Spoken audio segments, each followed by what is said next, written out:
Now, there's some books I want you to be aware of, not because I like them, but because they tell us some things that are important. I have referred you last year when we studied Ellen White in depth to the background material in Dudley M. Canright, Seventh-Day Adventism Renounced. Remember that? And I want you to be aware of this book, The Truth About Seventh-Day Adventism by Walter R. Martin. Have any of you ever heard of this book? The Truth About Seventh-Day Adventism by Walter R. Martin. It was published in 1960. Questions on Doctrine, Seventh-Day Adventist Answer Questions on Doctrine is related to this. Published by Marshall, Morgan & Scott Limited. Consulting editor, Eternity Magazine. Here we had some evangelicals coming to talk to Seventh-Day Adventists and asking some questions. The truth about Seventh-Day Adventism. The thing, I guess, that I don't like about Walter Martin's book is that it's filled with criticisms of Adventism, most of which are true. I don't like that at all. What defines a cult in the evangelical's mind? What defines a cult? C-U-L-T, cult. What in their minds defines whether you're a Christian body or a cult? Yeah?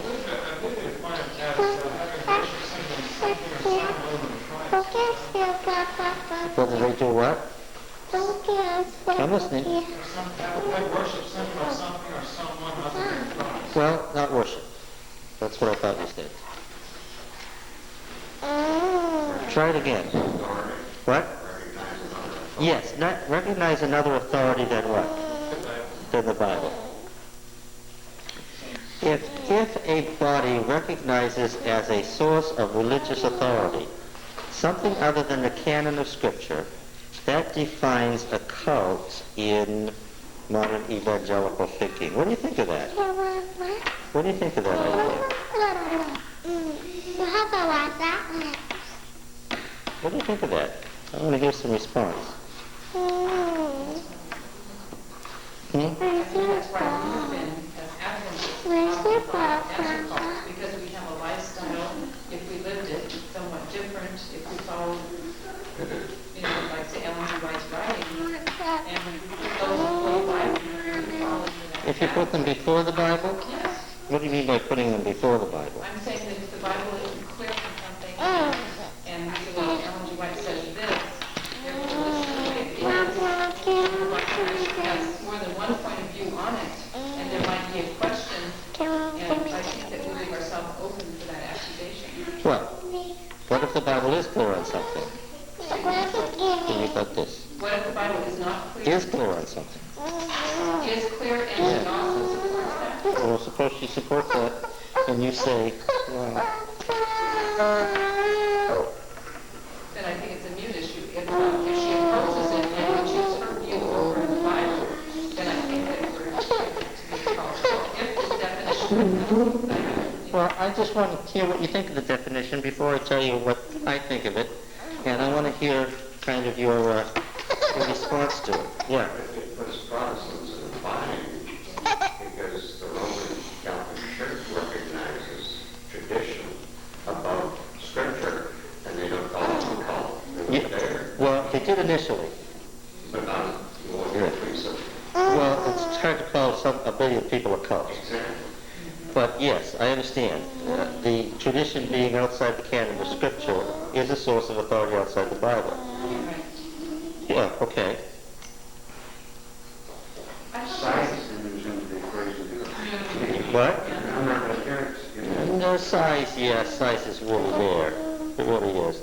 They're not calling a cult something that's established for 2,000 years. The definition I've heard of a cult is a group of people who've been pulled out of their society or have chosen to live outside of it. No, that's not it. That is modern when you see some free love cult or some just survivalists or something. That's not really the definition of a cult.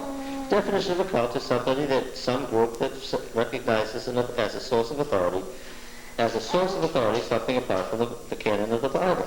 Then Christians originally would have been considered cult. Yes, that's right. Originally, Christianity was cult.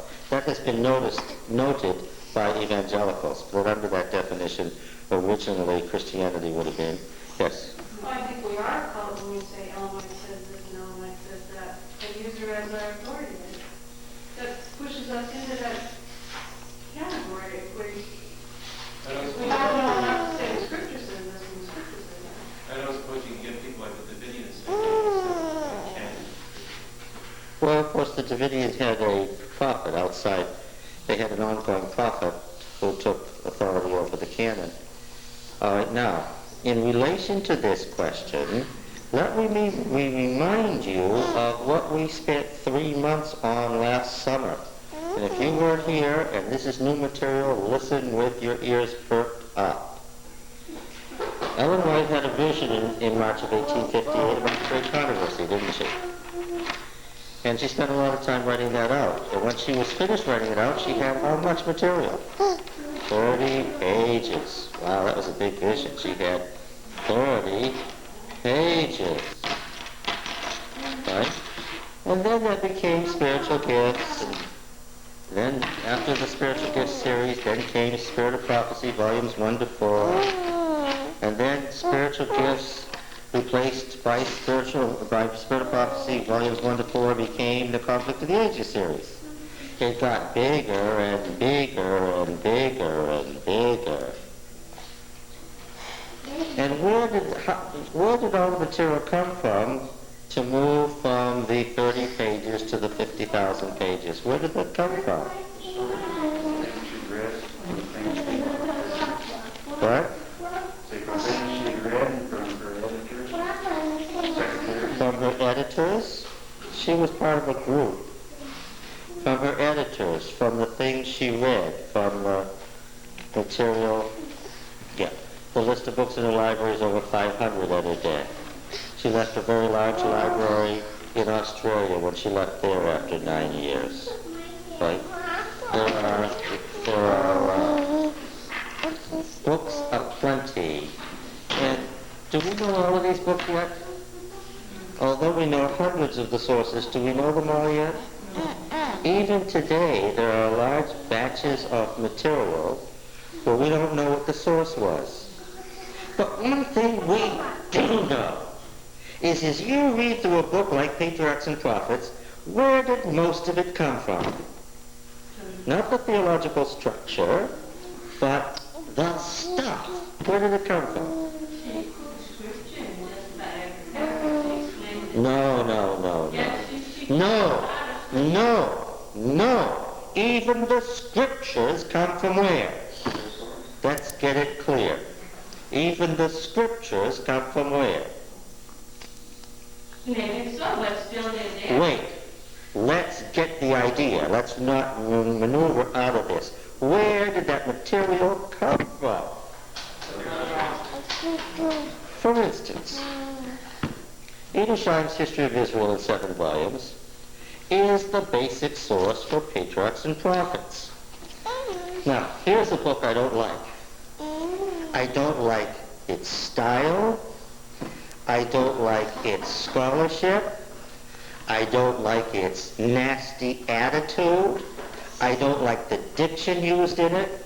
I don't like much about this book except that it's correct. Do you understand? I don't like anything about the way Walter Rea has approached this because he was a fundamentalist for the entire time he was an Adventist minister who beat people over the head with Ellen White's writings. If there was a quote from Ellen White, that was the final truth. God had spoken. Those words came from God. That was it. He found out that wasn't so, and he wrote this book as an unreformed fundamentalist. He's a mad man. Why is he so angry? Because he found out what? That what he thought about Ellen White, what? Isn't true. But he hasn't figured out that his doctrine of inspiration is wrong, and he's very angry. He really brings it up many times in this book, that the Adventist Church, in order to save Ellen White, is doing what? Now the Adventist Church is doing what, says he? Attacking the Bible by saying what? These sorts of things went on where?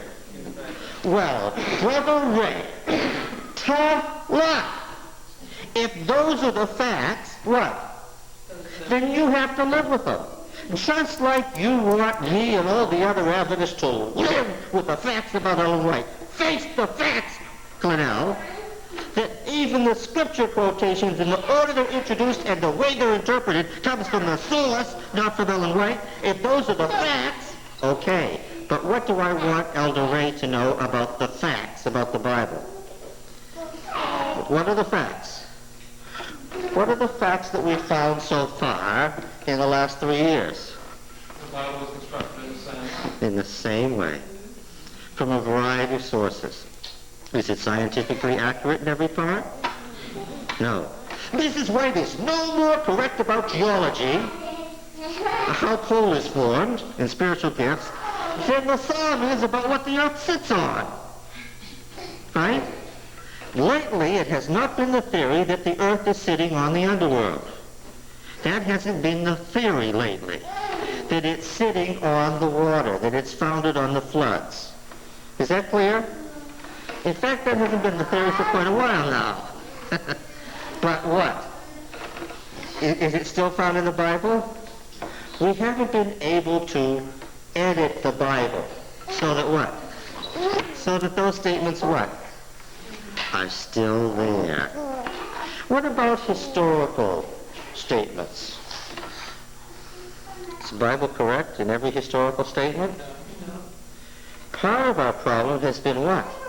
We've discovered as we've gone through, and it bothers Richard's fundamentalist mind every time we come to it, we have discovered discrepancies. Did Saul have any prophets with him or didn't he at Gilboa?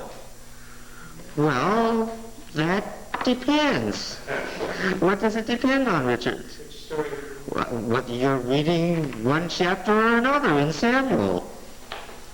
Who displaced the Philistines once and for all? Was it Samuel or was it Saul or was it David? What's the answer? That depends, right? Depends on what? Which authors you're reading. If I'm reading prophetic literature, I know the answer. What's the answer? It was Samuel. If I'm reading the history of David's rise, I've got the answer. It's David. If I'm reading the court history of Saul, I know the answer. It's Saul. That's a painfully human process, isn't it, Richard? So human. See, the problem with liberals is they don't have any concept of the divine element in the Bible. They dismiss the supernatural. They don't believe that there is an infinite yet personal God active in the Bible. That's the big problem with liberalism. The problem with fundamentalism, on the other hand, is what? The human side is dismissed. Let's pretend it isn't there. And which one of these doesn't tell the truth? From my viewpoint, neither one is the truth. And why do I bang away at Pete's fundamentalism in this class?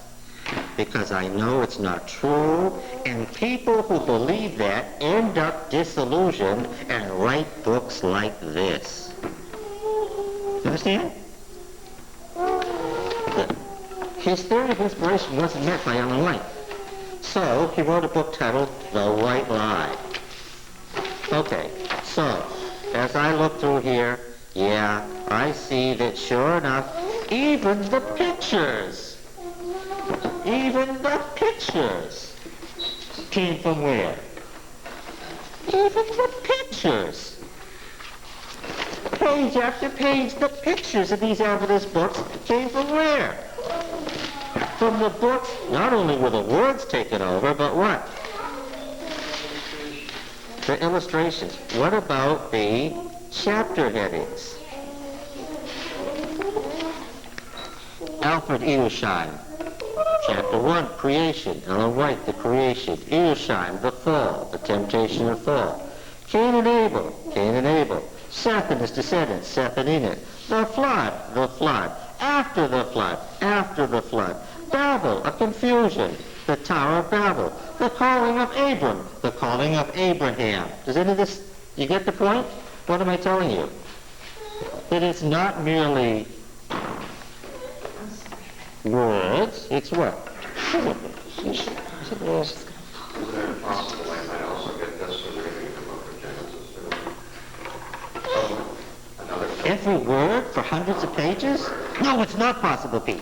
When you get paragraph after paragraph after paragraph, sentence after sentence, quotation after quotation, the Bible word for word, and interpretation the same for hundreds of pages, and the chapter headings are all the same too, and it's all the same illustrations, what would you guess?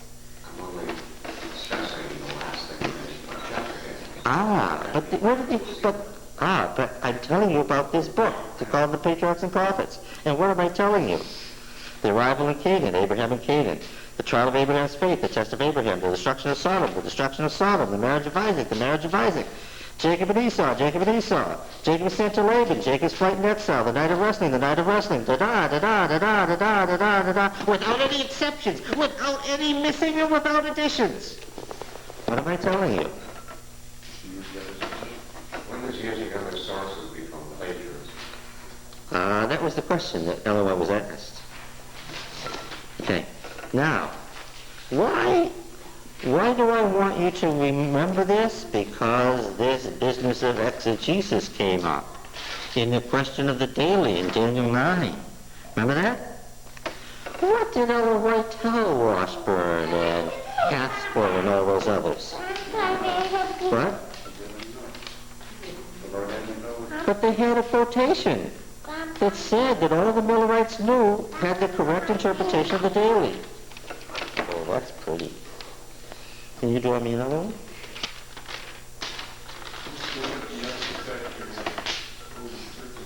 It's okay. I'm asking the question now. What did Ellen White say? Can you remember? Can you tell me what she said? Finally, she published it and sent it out as an official testimony to all the world. What was this quotation? A big one for you. There's a big one for you, Grandpa. My writings are not to be used to settle such questions as, what is the daily in Daniel 9? What does such questions as mean? What kind of question is the daily in Daniel 9? What kind of a question is that? What? That's not the right answer. What kind of a question is it? It's an exegetical question. My writings are not to be used to answer such questions as, what constitutes the daily in Daniel 9? I could have said, my writings are not to be used to settle what? Exegetical questions.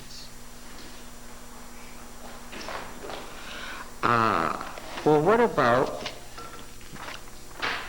you keep bringing up the word theological. We've been talking about historical questions. We've talked about chronological questions.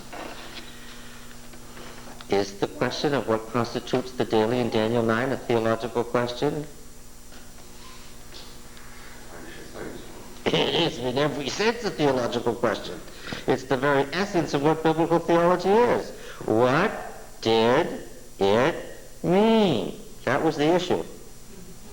The older interpretation of the Millerites was that it meant pagan Rome. The new interpretation was that it meant papal Rome. I'm here to tell you, both are wrong. But nevertheless, what? It was an exegetical question. The daily that was taken away had nothing to do with pagan Rome or papal Rome in Daniel. Because I want to tell you something. Daniel, as he was writing in his lifetime, wasn't writing about pagan Rome or papal Rome. What was he writing about?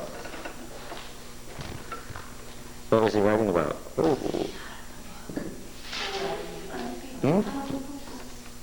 It was, huh? Kingdoms of his day. The kingdoms of his day. That was the right answer. It was good. It was safe. I thought it was well praised, not to get you into trouble. It was broad enough to be correct and vague enough so that it didn't really show whether you knew the answer or not. But at least you're on to the exegetical ideal that it must have had something to do with the people of Daniel's day. Because I'll tell you, The people of Daniel's day took away the daily, and Elis's interpretation of them, the Babylonians. the Babylonians took away the daily. Now that was in the past. But Daniel was talking about something in the future. But of course, when folks heard that the temple would be reestablished and the daily would be taken away again, what was their model for that? The Babylonian destruction which they had lived through, yes. This is the same if you decide right on the board, chair, Oh, yes. Oh, no, I know she's there.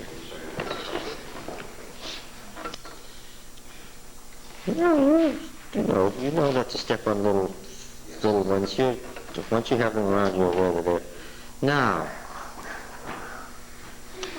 what is all this leading to? Did Ellen White ever change a theological position in her writings?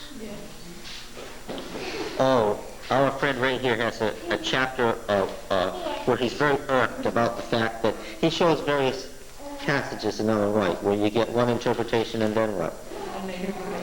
Then you get a different one. He uses Jacob's Night of Wrestling where it's very dramatic. In Spiritual Gifts it's one story, and in Patriarchs and Prophets it's quite a different story. Did Ellen White ever make blunders in her writings that she withdrew? Can you think of some like that? Yes? I think I recall, I'm not going to make a fool of myself. I was thinking that when one of the buildings burned down, she said it was not to be reconstructed, and later reconnected. Well, you've got the two stories of two buildings confused, but that's okay. Testimony 11, where she brought out the testimony saying, let's go ahead and gather means and build it, and then at a $10,000 cost, which was a tremendous amount of money at the time, James White had it torn down and said this was a terrible mistake. How about putting the Tower of Babel before the flood in Spiritual Gifts? What about the famous amalgamation of man and beast? Who do? I bet there's somebody here who'll go with you. You want to go with somebody? Sharon knows you. Go with Sharon. Sharon would love to take you.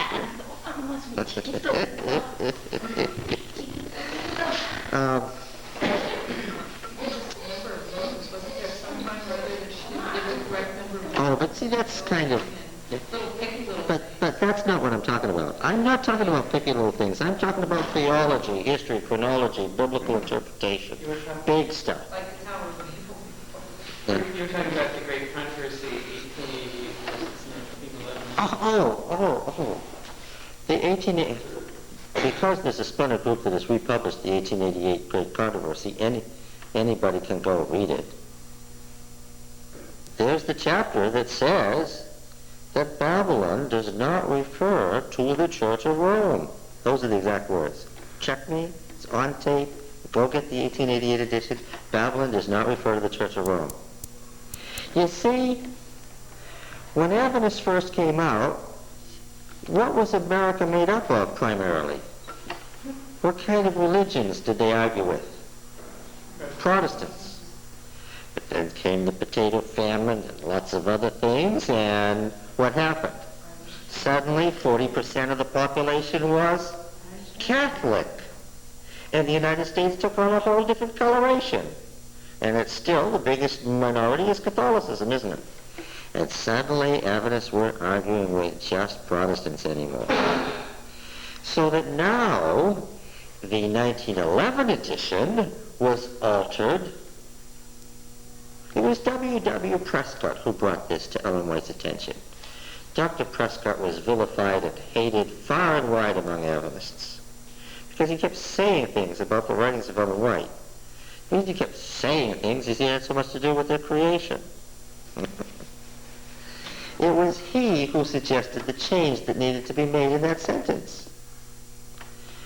What did W. Prescott suggest would be the proper way to alter the sentence, Babylon does not refer to the Church of Rome? How does it read? How does that sentence read in the current edition of The Great Controversy? Added one word at the end. They added a word at the end. What was the word? Only. Only. Babylon does not refer to the Church of Rome only. But when you add that word, what happens to the theological interpretation? It changes completely. Right? Now, the very point you were making before is said to be what? False. The point that was being made before was that the Church of Rome wasn't part of Babylon. And now, what has it become? The primary part of Babylon. The very point that was being made is now denied. And it's a theological point. When you talk about the interpretation of a passage of Scripture, that's what? That's not just history or chronology, that's what? That's theology. Okay. You see, when they were going to set the plates, Ellen White asked that anybody who noted errors in the book send them in. Now there's a theory of inspiration there, isn't there? You don't send out a letter saying that any of our canvassing agents who have noticed an error in the book should tell us now while we're resetting it.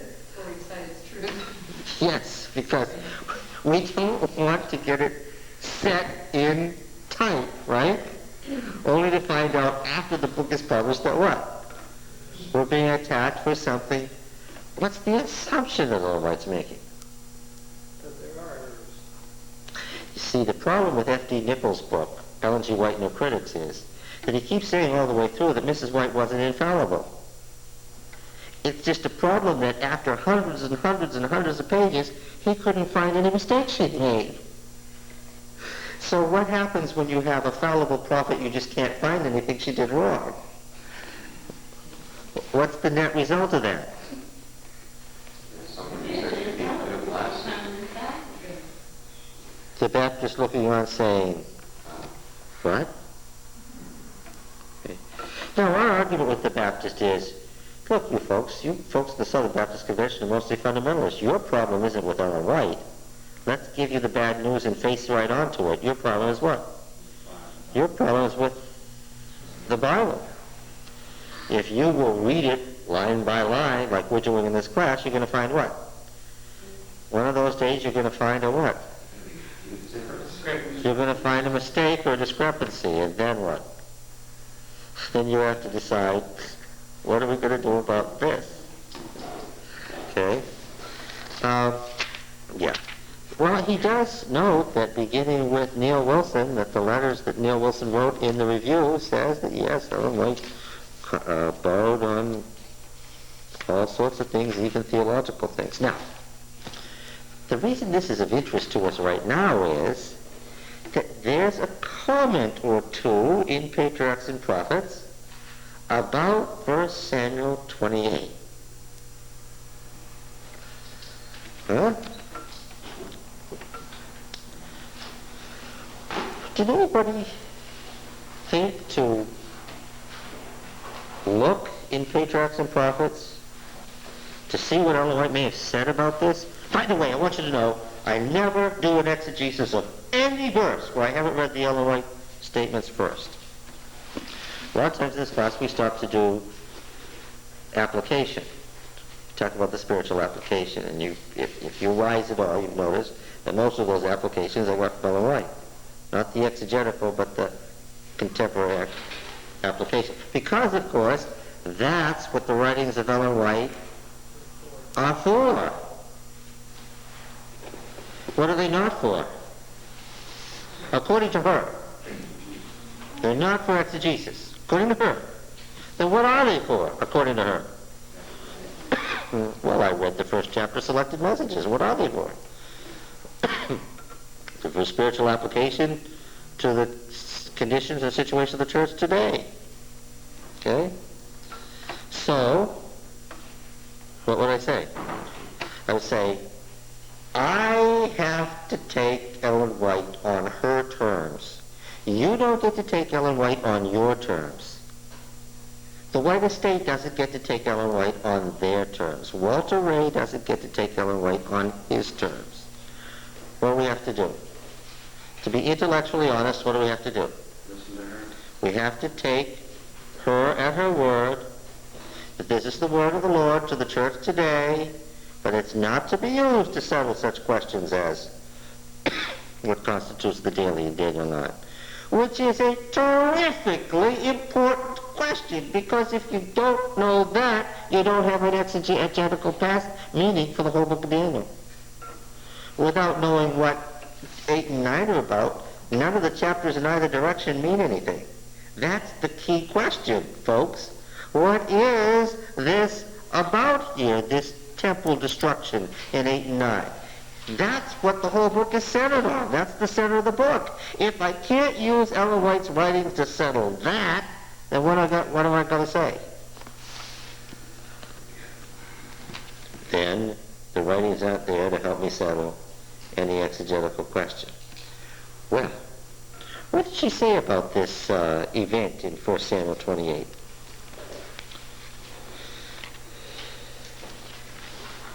Anyone? That the spirit that came up was not really Samuel, that Samuel had never been in such a den of evil spirits. Yeah, Samuel wouldn't have been in such a den of evil spirits. Okay, so that paragraph is right out of Daniel March's book. Okay? Word for word, I recognize it. Okay? What else does she say? She says more than that. Anyone?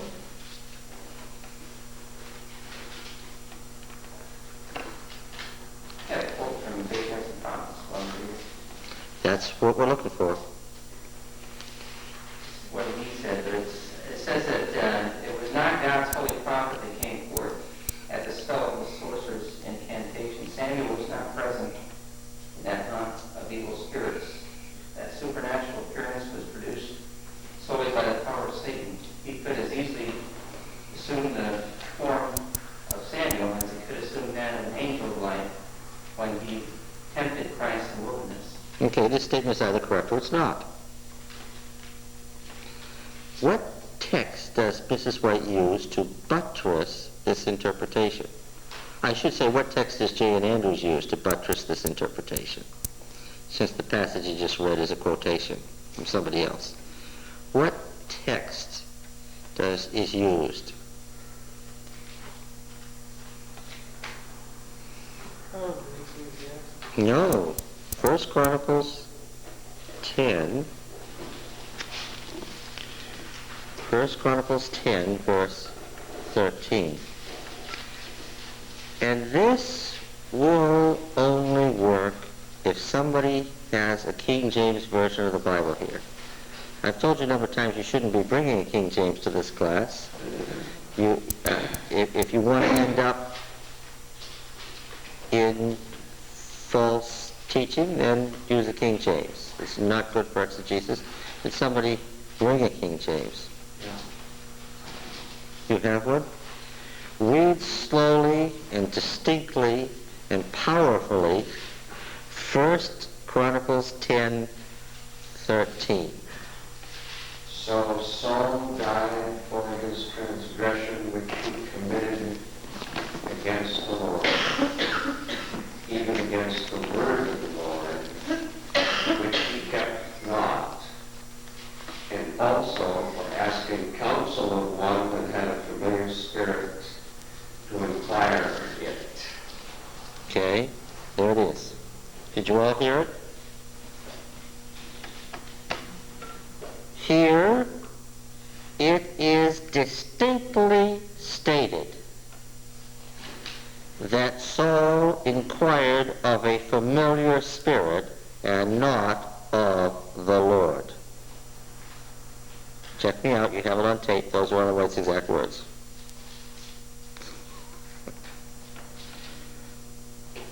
Because the next chapter is the agency of evil spirits, which has been inserted. It departs from Edersheim to insert a chapter on the agency of evil spirits from another Adventist source. This was a good place to do it, you see. And that's very dramatic.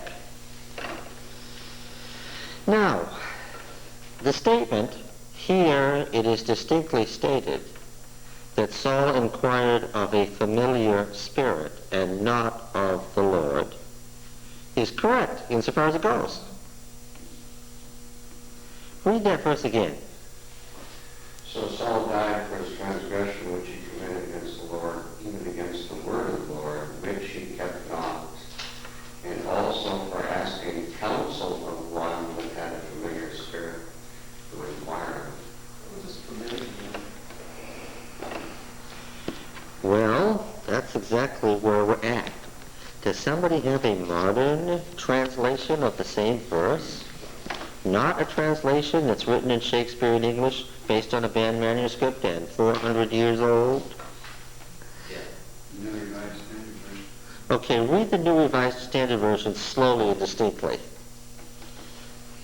So Saul died for his unfaithfulness. He was unfaithful to the Lord, in that he did not keep the commandment of the Lord. Moreover, he had consulted a medium seeking guidance, and did not seek guidance from the Lord. Therefore, the Lord put him to death and turned the kingdom over to David, son of Jesse. Now I'm a bit concerned. Why? What disappeared from the text?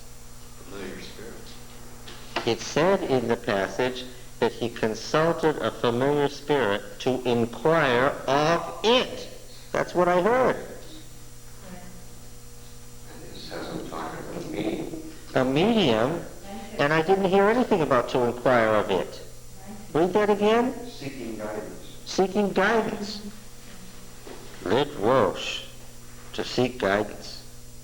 To inquire of it ain't there. And furthermore, this came up the first week we hit on this. Oh doesn't mean familiar spirit. Because familiar spirit in the Adventist mind means a what? A demon, right? A demon has not been introduced into 1 Samuel 28 or this verse at all. There's no demonic presence. What is old? See, the Hebrew word has a meaning. We don't get to infuse it with Shakespearean English's meaning. What is an oath? Again. Departed spirit. No? Legit. Yeah. This oath is either a necromancer. What's a necromancer? An individual who does what? Huh? Who consults the dead. Can you consult the dead according to the text we've read in the Old Testament? Yes. Well, it's possible, but what? You can, but you may not. What's the penalty if you do? Death. Death for anybody. Deuteronomy 18. Necromancer, or it may, we notice that in some ancient texts, the necromancy pit itself is sometimes referred to by this word. Or, right, we look at two sources, the Theological Dictionary of the Old Testament and Brown, Driver, Briggs, always, BDB, Brown, Driver, Briggs, the Standard Lexicon of Biblical Hebrew. Necromancer or necromancy pit. Okay? Usually the spirit itself is defined separately, but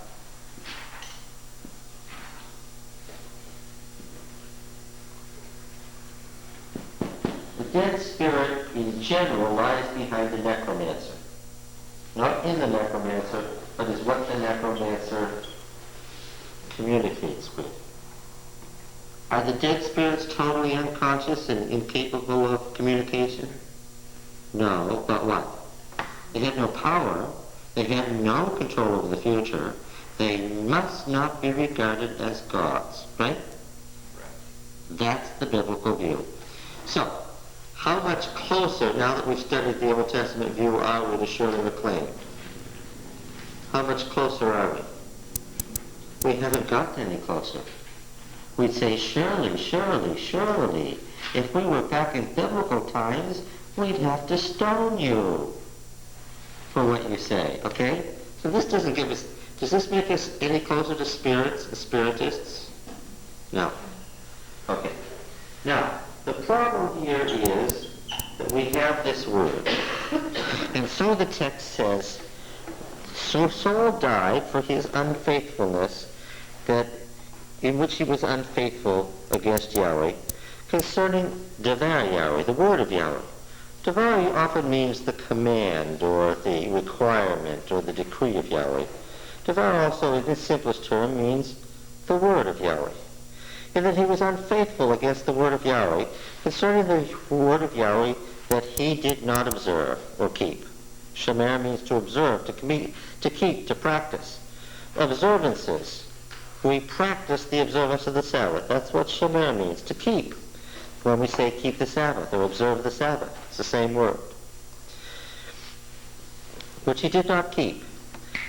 Wagam, and also, this means that he was already deserving of death, but the wagam, and moreover, means that even worse than that, incredibly, something worse happened. L'shol, to inquire. It's a pun on his name, Shaul. To inquire ba'ov, of a necromancer. Lidrosh, for guidance. And moreover, he inquired of a necromancer for guidance and didn't seek Yahweh. Okay?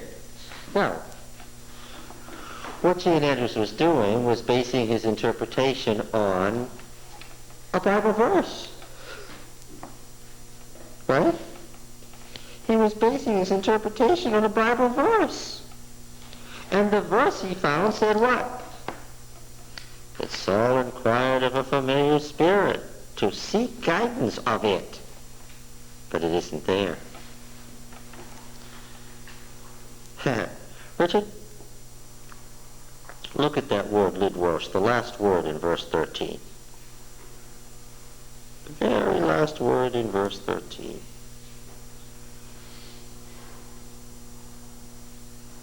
Do you see it? Yeah, lidrosh, yeah. Lidrosh. Do you see a footnote? Yeah. Look down at the footnote. 13a. It's the very last footnote. Okay, well, it looks sad. It says it's not. Don't seek it out. I'll tell you. It says it's not in the Syriac at all. The editors of Biblica Hebraica Stuttgartensia point out that lidrosh and wolodarash are the same consonants, and this is probably a digraphy and should be deleted. Do you see the DL? Yes. And the Septuagint translators added kai apekrinato auto Zabuel ho prophetes. You see that? Mm-hmm. And Samuel the prophet answered him. Or but Samuel the prophet answered him. That he sought guidance from a necromancer, but Samuel the prophet answered him. Okay, now what are you going to do? Oh, you got that? Is the Samuel prophet from the Septuagint? Yeah. Mm-hmm. Yeah. The Septuagint reads in this verse, and moreover to seek, the Septuagint consistently translates oath, necromancer, as ventriloquist. And moreover, he sought a ventriloquist for guidance, but Samuel the prophet answered him instead. Now what has happened to our proof text? Well, it hasn't merely weakened, it's what? It's gone in the opposite direction. Okay? Here, it would have been helpful if J. and Andrews what? Modern translation. Was read Hebrew. Go ahead, Mr. Stewart. If he could, yes. He wouldn't have had Biblica Hebraica with all its apparatus, so he may not even, could he had been able to read the Hebrew, have known that the Septuagint totally opposed his viewpoint, but he would at least have known that there wasn't any familiar spirit anywhere in 1 Samuel 28 or 1 Chronicles 10. There's no familiar spirit there. Yeah, I have my Septuagint here also. That is what it says there. Well, I didn't think the editors of Biblica Hebraica lied to me. Yes? What you have in the board of prayer leads to this question. If necromancers consult dead spirits, At least they tried to, yeah. then the implication must be that there are also separated live spirits for somebody else to converse with. Well, live spirits are you and I. Live spirits are bodies walking around with life in them. Don't you remember we talked about nephesh being a live body, and we saw some dead nephishes too? The word nephesh means life, soul, can mean body, can be alive or dead. Okay? Where do you bring in the other beings in the universe? I can talk all I want about the great controversy. I can talk all I want about modern spiritism being from the devil, and it can all be true. It just isn't where. It isn't in 1 Chronicles 10, and it isn't in 1 Samuel 28. That's what you need to know. And so now I'm going to tell you one more thing, Ray. Ears pricked up?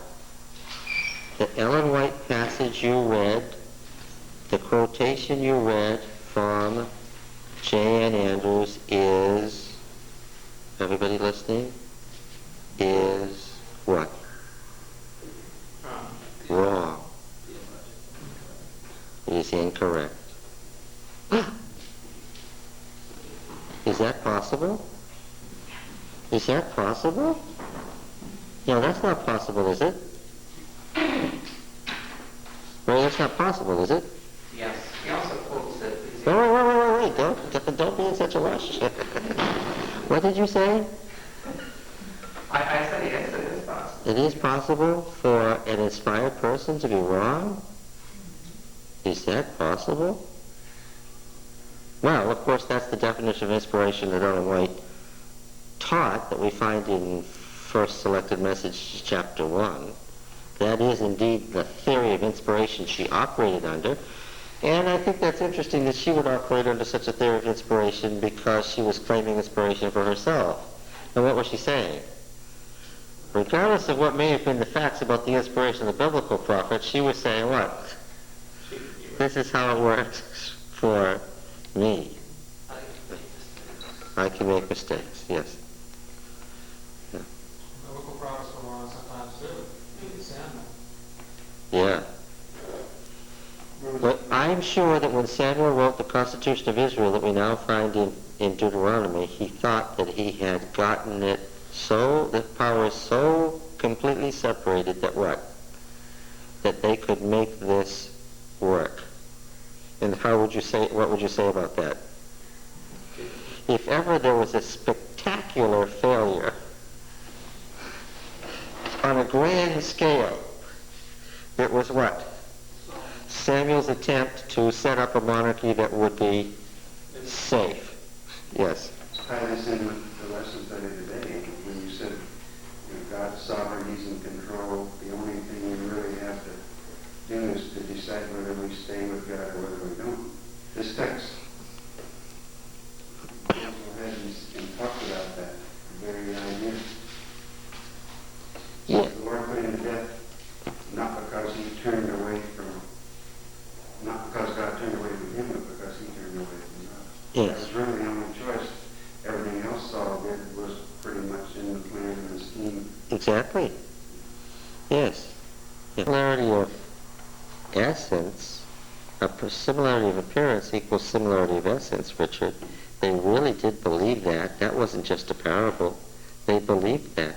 There was no reason for having an ark. There was no reason for having a temple. There was no reason for building cult stones or having idols or anything. If folks didn't really believe what? That if you make something that looks like something else, what? It is that thing. Everything they did says they really believed that. Now, all dead folks look similar. Now, how do they look? They look like they're really weak, really sick, and ultimately they really decompose into bones, and they all look like they're mostly gone, but not what? But not completely gone. And if the soul is in the body, and the body's mostly gone, but not completely gone, then what? The soul is mostly gone, but not completely gone. It really is what they believed and acted on. Now, if you want to say that my Western mind says that that was just a thought form and not a very good one, that's a secondary step. But that's really the teaching of the Bible, the belief system of the Bible, not a parable. Well, but in the West, there would be deaths along the trail or Indian wars or whatever. They were very careful to bury and think about it. Yes, I want to say something about that.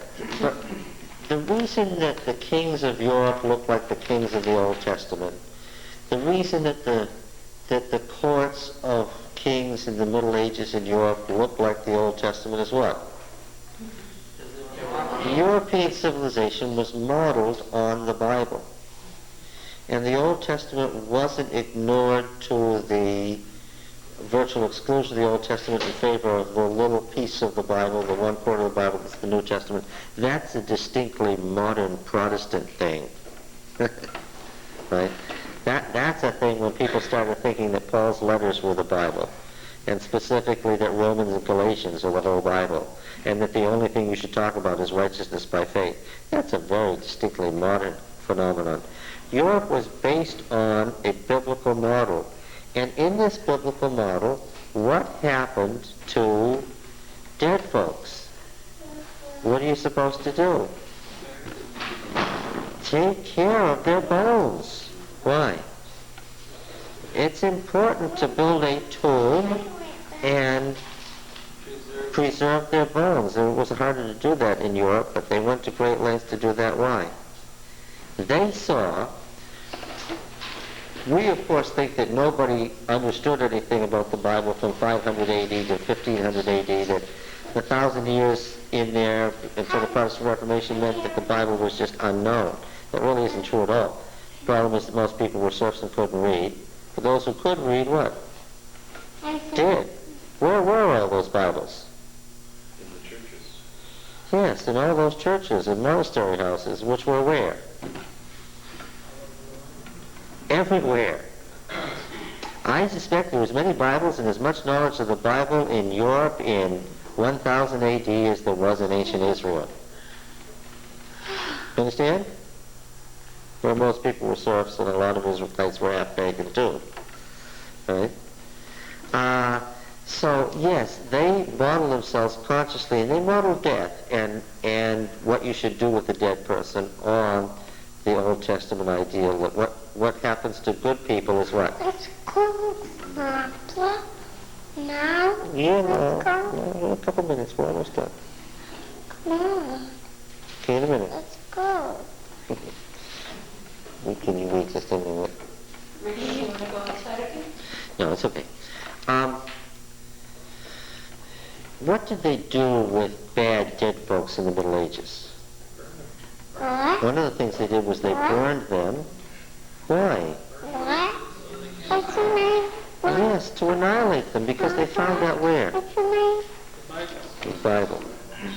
Here, look at this. Yes, and what other sorts of things did they do?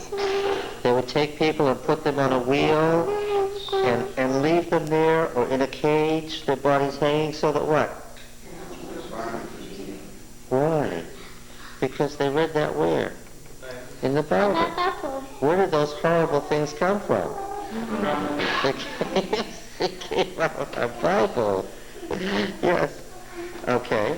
And so, a lot of these things we misinterpret, but they're familiar to us, and we think we sort of know them because they come from Western Europe, from our culture, which was a medieval interpretation of what they believed the Bible was exegetically saying. Okay, so we're going to find lots of things in the Bible as we go along that, yes? About my question there last week about like Huss and Jerome, all the martyrs, the reed boxes with the martyrs where they ordered the people, sent them off to different places. Somebody wants to go outside. Huss and Jerome said they're asking them Go outside. That's true. these people. Want to go outside? Well, are they non-existent? No. This was a question Yeah, that first century Christians had. I don't. Why did first century Christians have this question? Because it was happening to them. Because it was happening to them. What was happening to those bodies? They were being annihilated. They were being destroyed. And so a question was coming increasingly with the persecution of the church. Have our dead who have died a martyr's death ceased to exist? That's the question you're asking? Basically. Well, but you already know the answer. You already know the answer. What book answered this question? And a variety of other questions about the persecution. The book of Revelation. And how did it answer the question? The souls of the martyrs are under the altar. The souls of the martyrs aren't down in Sheol, since their bodies are gone.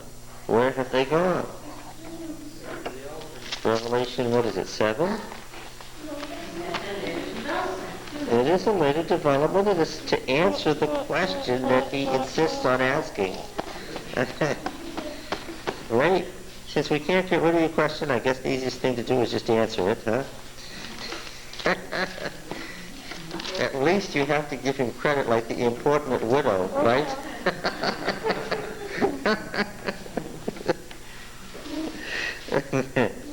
Yes. 6:9. We're going now. Yep. When he opened the fifth seal, I saw under the altar the souls of those who had been slain for the word of God and for the witness that they had borne. And of course the word souls here is the word, We're going now. just a minute, is the word that the Septuagint uses to translate nephesh, the life. The thing that makes the animated body. Those who have been slain for the word of God and for the witness they had borne. And of course the word witness is Walter Rea, right? For the martyrdom they had borne. And cry out with a loud voice, O sovereign Lord, holy and true, how long before thou wilt judge and avenge our blood on those who dwell on the earth? This judge and avenge our blood makes us think of Cain and Abel. And they were each given a white robe and told to rest a little longer. Ha! Ha! Even though they don't have a body, they still are in existence, and what are they doing too? Resting. They are not, alas, even in this representation, in the last book of the Bible, they're not what? Unconscious. Yes. Club those dead people, get them unconscious so the evidence can be happier with them. Yes. A big book. Since these people are not in Sheol, they are under the altar But you know why they're not in Sheol? because they were burned. Yeah, because they don't have any body to be in Sheol. So then, should some person turn against God try to contact them, would he be successful? No. So these people could not be contacted, examined. No, that's right. Well, let me just say this. The Samuel story is meant to be a paradigm. Do you understand what I mean by that? It is a paradigm for everybody ever after. Don't try to do something. What? Unless you want to be dead yourself, which is the only real way to contact the dead. Unless you want to die real fast, don't try to do a certain thing. What is that? Don't try to contact the dead. Because the only message Samuel had was, you shouldn't have done this. Yes. That's right. And that's why it says he fell face forward, full length to the earth, to the underworld. Samuel was saying, you shouldn't have tried to contact me. For this, you're what? You're dead. And that paradigm was, don't try to contact anybody who's dead, even what? Even a prophet. Because if you do, what? You're dead. That's a very strong statement. Well, we've come to know and love 1 Samuel 28, haven't we?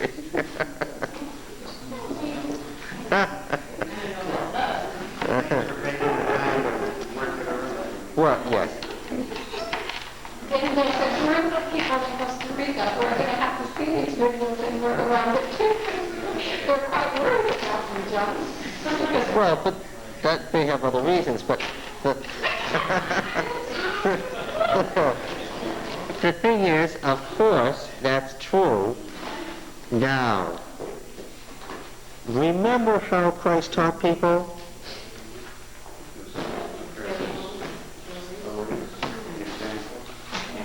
A little at a time, and he often said, I have much more to say on this subject, but not now. What is it not necessary for anyone here to do? Yes, that's right. Do not tell your husband, your children, your uncle, your favorite pastor about the state of the dead of the Bible in words of one syllable in 2 sentences. That is not fair, and is bound to get what reaction? Yes. Burn him at the stake. That's right. Before the curse is spread. I have a question that has to do with what we're talking about. Okay. Do we still have any time left on the tape? A minute? Okay. Is there anything in Ellen White about finding the Ark of the Covenant at all? Someone was trying to find it. Yes, yes, yes. About finding the Ark of the Covenant. Because of this mass of sources, Mrs. White picked up a lot of rabbinic legends. Okay? Late rabbinic legends, where the Jews were interpreting the Old Testament and telling you what they thought it. Sometimes these late legends were accurate, and sometimes they were nonsense. You understand? Legends like Isaiah was put inside a log and sawn in half. Such nonsense. Isaiah died of old age. Another one was that Jeremiah, who at the time was almost dead himself and was imprisoned, that Jeremiah, who on pain of death could never enter the temple ever because of who he was, the deposed high priest, that Jeremiah, with a huge Babylonian army outside and with people starving to death, that Jeremiah walked into the temple.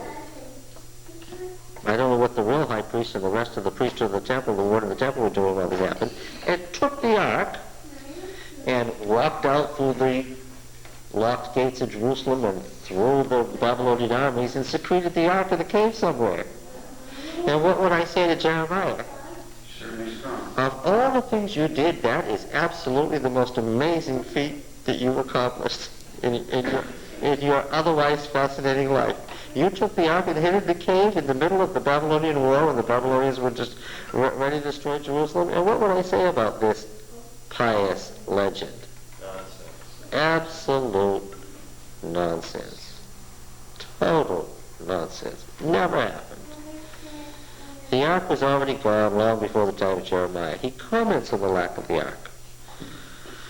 Well, that pious legend has been picked up in Ellen White's writings, alas. But then she goes on to say that the Ark of the Covenant is really in heaven, where it will be revealed at the end of time in the Last Judgment. So, what would you say about searching for the Ark? Well, the last thing What? he said the last thing the provisions he had, the other was some problems he got with another. That's true. And so I would say, now you've got two Ellen Whites here. One disagrees with the other, and the ark is now in heaven, according to this latter statement, to be revealed in the Last Judgment as the basis for judgment. Where should I go to find the ark? Where should I not go to find the ark? I tell you, people are always finding the ark. I cannot tell you how many times I've gotten a letter from somebody assuring me that one group or another, or one person or another, has what? Found the ark. It was in Ethiopia not very long ago. On TV record. Yes, it was in Ethiopia. One of the legends was that the Queen of Sheba